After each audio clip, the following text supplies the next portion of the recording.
बिस्मिल्लाहिर्रहमानिर्रहीम। अस्सलाम वालेकुम फ्रेंड। एमटीएस टेस्ट गाइड की तरफ से आपको खुशामदीद कहता हूँ। आज इस लेक्चर में हम पंजाब पब्लिक सर्विस कमीशन और केपीके पब्लिक सर्विस कमीशन जो लेक्चरशिप बेसिस के लिए जो जॉब्स होते हैं, इसके जो टेस्ट होते हैं, इसके चंद एमसीक्यूज़ जो प्रीवियस पेपर से है, हम उसको डिस्कस करेंगे। तो यहाँ पर जो सबसे पहला क्वेश्चन है, all of the ions that pass through cross electric and magnetic field without deflection have the same.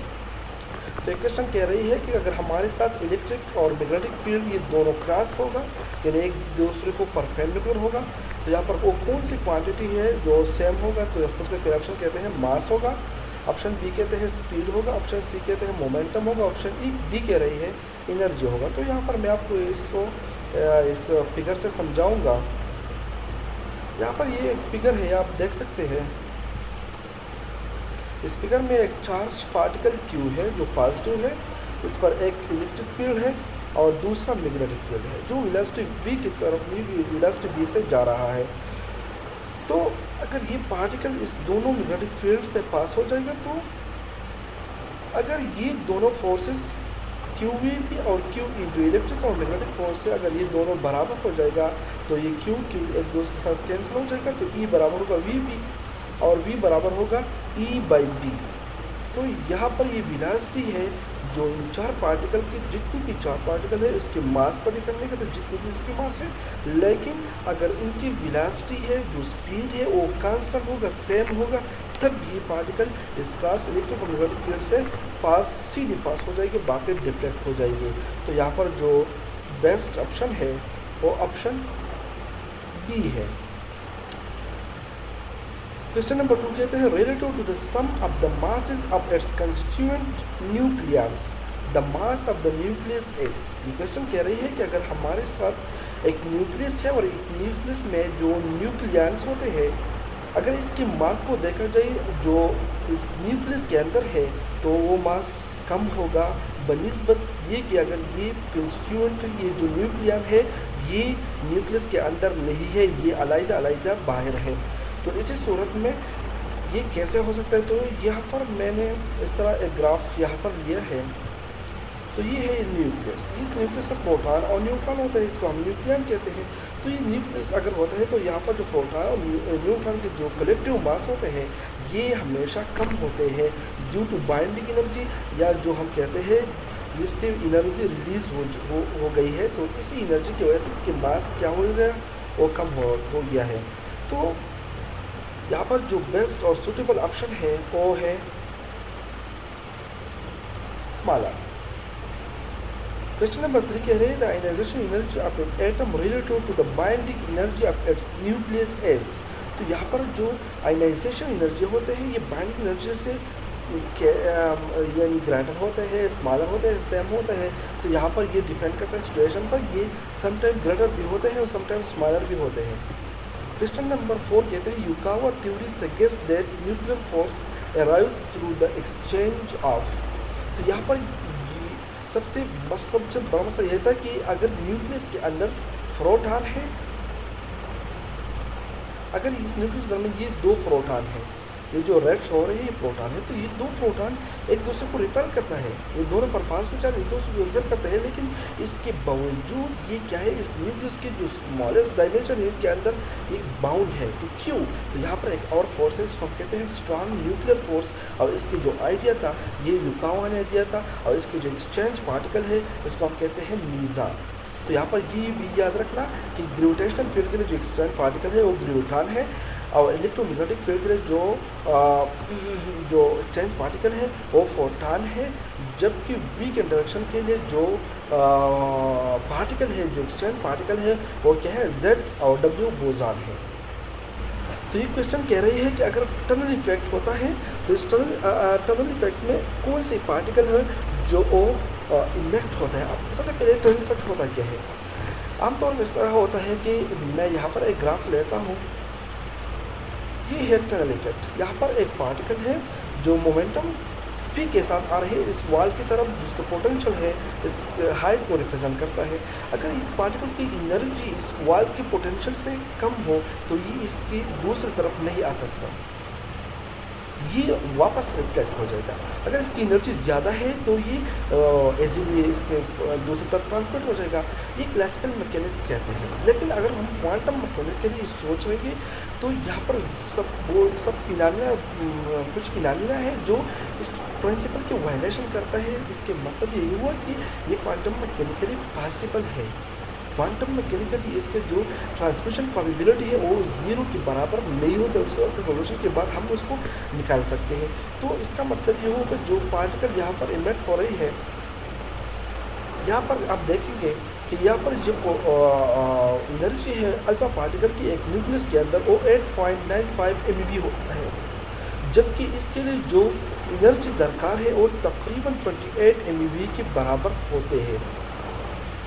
तो ये कैसे इस वेल को पार करेगा और इस न्यूक्लियस से बाहर जाएगा। तो इसके लिए एनर्जी बहुत ज़्यादा दरकार है, लेकिन फिर भी अल्फा डीके प्रोबेबिलिटी ज़ीरो नहीं है, अल्फा डीके होते हैं।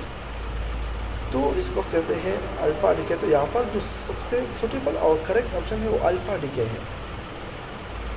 और ये यहाँ पर एक और चीज़ याद रखना कि न्यूक्लियस के अंदर अल्फा डीके जब होता है तो ये अल्फा पार्टिकल सबसे पहले से ही प्री फॉर्म होता है। इसको हम कहते हैं कि ये पार्टिकल क्या है, पहले से ही मौजूद होता है। जबकि नेगेटिव बीटा डीके जब होते हैं न्यूक्लियस से, ये पहले से प्री फॉर्म नहीं होते क्योंकि अनसर्टेनिटी प्रिंसिपल पर वैलिड नहीं होते।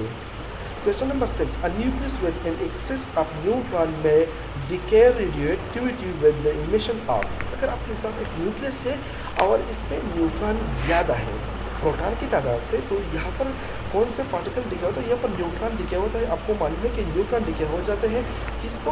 प्रोटॉन को और इलेक्ट्रॉन को और प्लस न्यूट्रिनो को। इसको हम कहते हैं बीटा नेगेटिव डिके। तो यहाँ पर न्यूट्रॉन क्या होता है? डिके हो जाता है। बीटा नेगेटिव डिके इसके लिए आपका करेक्ट ऑप्शन है। तो यहाँ पर करेक्ट ऑप्शन है neutron. Question number 7. The first phase of a nuclear reaction involve the formation of. अगर एक न्यूक्लियर रिएक्शन होता है तो इसके जो सबसे पहले स्टेप में होते हैं एक न्यूक्लियस बनते हैं। ये प्रोजेक्टाइल जो पार्टिकल होते हैं और जो टारगेट पार्टिकल होते हैं वो दोनों कंबाइन हो जाते हैं। इसके कम्बिनेशन से एक पार्टिकल बनते हैं, इसको हम कहते हैं कंपाउंड। एक न्यूक्लियस बनते हैं, इसको हम कहते हैं कंपाउंड न्यूक्लियस। तो यहाँ पर करेक्ट ऑप्शन बी है। Question number 8. Of the following elementary particle one that never decay in free space. तो यहाँ पर याद रखना कि अगर आपके पास पार्टिकल है वो कभी भी फ्री स्पेस में डिके नहीं होते हैं, तो ऑप्शन ए कहते हैं न्यू मीज़ान, ऑप्शन बी कहते हैं हाइड्रॉन, प्रोटॉन एंड न्यूट्रॉन। तो यहाँ पर जो सबसे स्टेबल पार्टिकल है वो प्रोटॉन है। उसकी लाइफ टाइम न्यूट्रॉन्स की लाइफ टाइम से 20 ज़्यादा है। यानी इसका मतलब यही हुआ कि ये पार्टिकल कभी भी डिके नहीं होगा। तो option C is correct.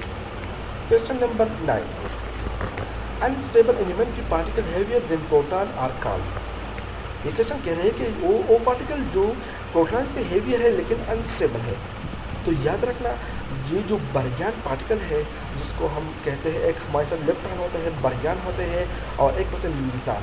Electron सबसे इसके जो मास है बहुत कम होते हैं, इसके बाद हम मीज़ान होते हैं, इसके मास इलेक्ट्रॉन से ज़्यादा होते हैं और इसके बाद बरयान होते हैं। बरयान के मास जो है वो सबसे ज़्यादा होते हैं। बरयान में सिर्फ 2 पार्टिकल ऐसे हैं जो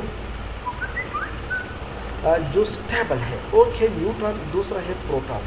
तो यहाँ पर इलेक्ट्रॉन और स्ट्रॉन्ग पार्टिकल हाइड्रॉन ये नहीं है। यहाँ पर जो बेस्ट ऑप्शन है उनका मीज़ान है जो एक बरयान पार्टिकल है। Question number 10. A quantity not conserved in the decay of elementary particle. यहाँ पर ये क्वेश्चन कह रही है कि कौन से पार्टिकल है जो एलिमेंट्री पार्टिकल में कौन से कंजर्वेशन लॉस है जो एलिमेंट्री पार्टिकल्स में वैलिड या कंजर्व्ड नहीं होते, कौन से क्वांटिटी है? तो इलेक्ट्रिक चार्ज कंजर्व होते हैं, electron number, baryon number, strangeness number. तो यहाँ पर अक्सर ऐसा होता है कि इलेक्ट्रॉन नंबर कभी कभार ये वैलिड नहीं होते हैं, जैसा कि न्यूट्रिनो रोटेशन में कंजर्व नहीं होते। लेकिन अगर हम इसको ये जो मॉडल होते हैं पार्टिकल फिजिक्स में अगर इसको अप्लाई करें तो पर ये भी क्या होता है कंजर्व होते हैं। Question number 91. The grid is moving closer to the cathode without changing anything. अगर ग्रिड जो हम कैथोड की तरफ नज़दीक ले जा रही है और इसके जो और क्वांटिटी है उसको हम चेंज नहीं करते, तो इसके मल्टीप्लिकेशन फैक्टर इंक्रीज होते हैं, क्योंकि करंट जो इनपुट होते हैं वो इंक्रीज हो जाते हैं। Question number 12, the temperature coefficient of resistance of semiconductor is. तो ये आपको मालूम होना चाहिए, जो सेमीकंडक्टर होते हैं इसके जो टेम्परेचर कोएफिशिएंट रेजिस्टिविटी होते हैं वो अल्फ़ा होते हैं। अल्फ़ा हमारे साथ बराबर होते हैं, ये याद रखना। वीडियो को थोड़ा यूज़ करना, इसको आप नेट पर सर्च कर सकते हो। जो अल्फ़ा है इसको आप कहते हैं टेम्परेचर कोएफिशिएंट ऑफ रेजिस्टेंस, ये बराबर होते हैं delta R divided by R naught delta T. तो अगर हम इस तरह करते हैं कि रेजिस्टेंस जो रेजिस्टेंस है ये टेम्परेचर सेमीकंडक्टर के लिए इसके टेम्परेचर के साथ क्या रिलेशन है, इनवर्स है। अगर टेम्परेचर ज़्यादा होता है तो सेमीकंडक्टर की रेजिस्टेंस कम होता है। तो इसी लिहाज से इसकी जो टेम्परेचर कोएफिशिएंट ऑफ अल्फा है ये क्या होता है, फाइनल वैल्यू के ये इसकी डिक्रीज हो जाती है रेजिस्टेंस की, और इनिशियल ज़्यादा होते हैं, तो इसी से ये निगेटिव हो जाता है। तो इसको हम कहते हैं टेम्परेचर ये कांस्टेंट, ये निगेटिव होता है। यहाँ पर जो करेक्ट ऑप्शन है और क्या है, negative. Option C is correct. Question number 13, which is not the basic operation of Boolean algebra?